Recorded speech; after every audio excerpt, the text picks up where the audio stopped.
You know, it seems like injury is a big talking point ahead of the Soweto derby, and the irony is, Coach, you sitting here with a moon boot. First of all, how are you feeling, and how's your team getting ready and getting prepared for the big match also on Saturday? Yeah, thanks, Tato. Thank you. Yeah, it's my injury is okay.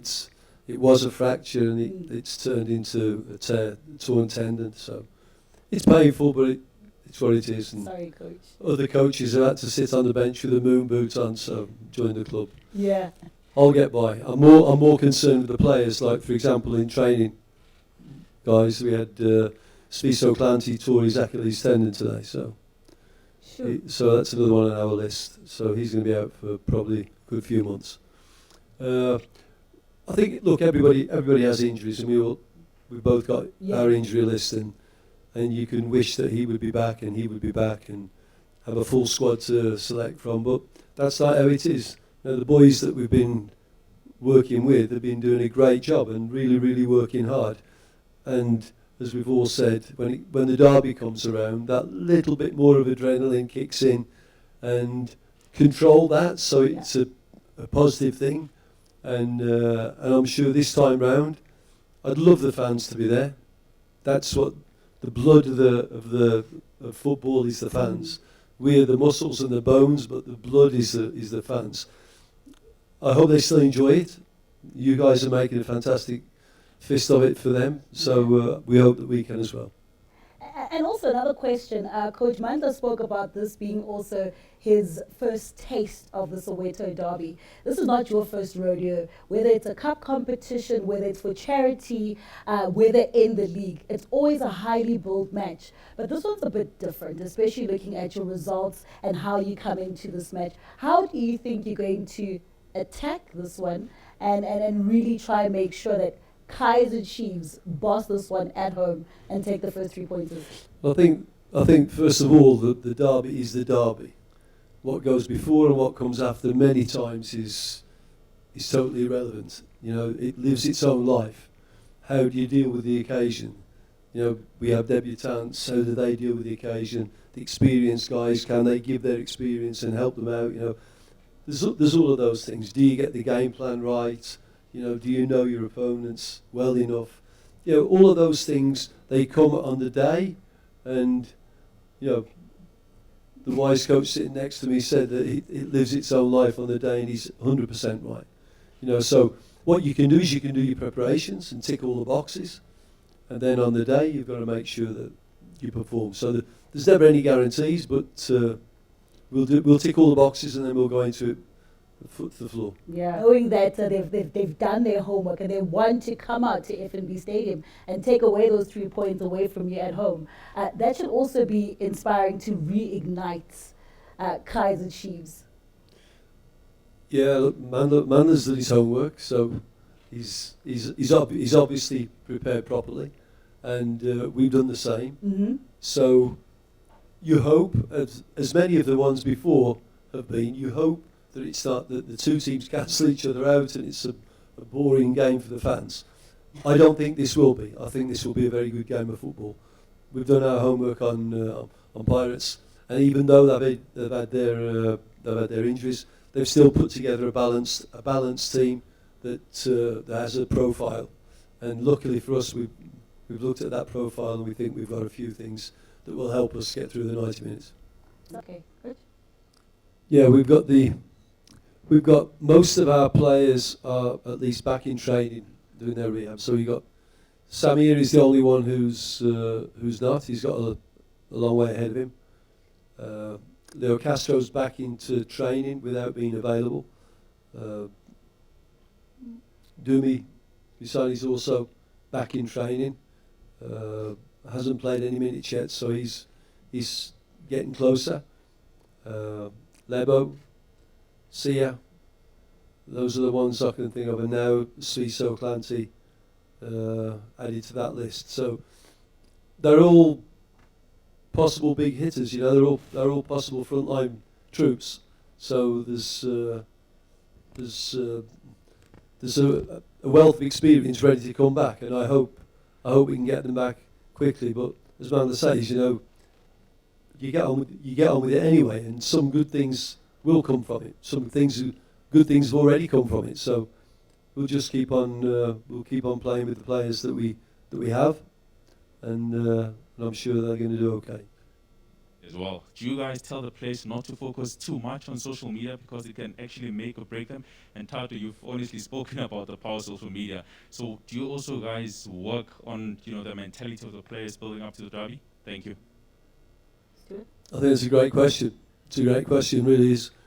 The power of social media today, and the popularity and the platform it gives for everybody, whether they're an expert or they're a no-hoper, they have a right to their opinion, and it gains credence. And I think if you don't have a social media discipline amongst your players, then the derby becomes a huge threat for that sort of over stimulation that you're talking about.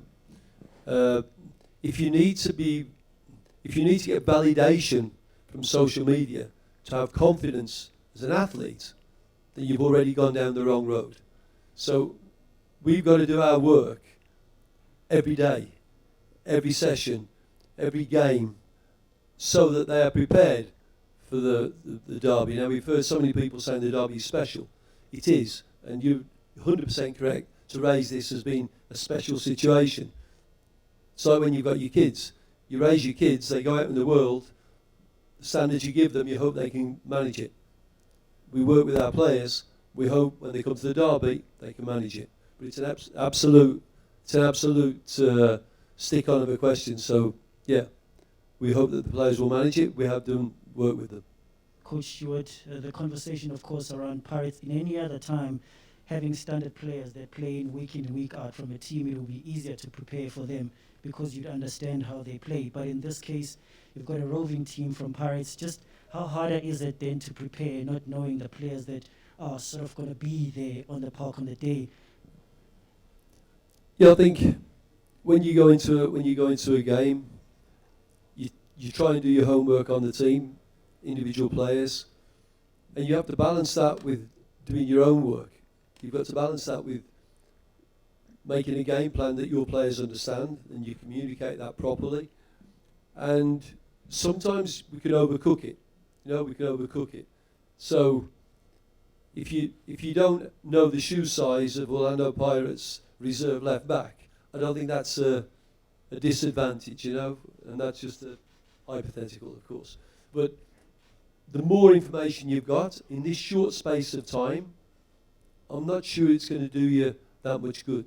So they've won that last game. They're certainly a team to be reckoned with. The derby is the derby. We fancy that we have a little bit more to give than we've been giving lately. Now, it's again, that lives its own life, and I think sometimes you can overcook it. So I don't think it's a disadvantage, but it's what it is. I understand why you asked the question.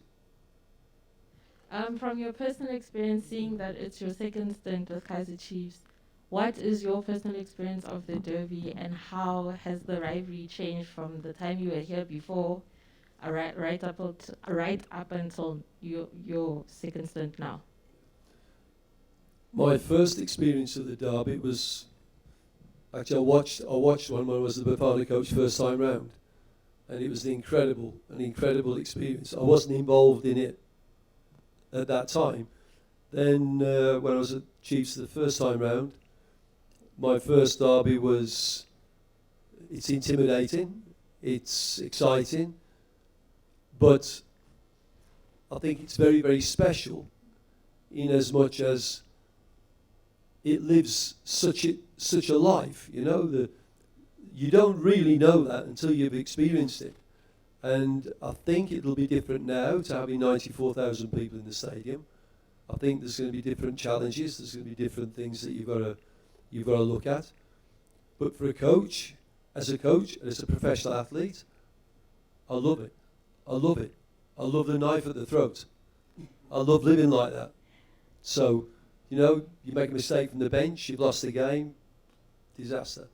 You do something from the bench that changes the game, you love it. Now, I just love the whole thing, and if you're a professional sportsman, then you want to play at the highest level and you want the most important games.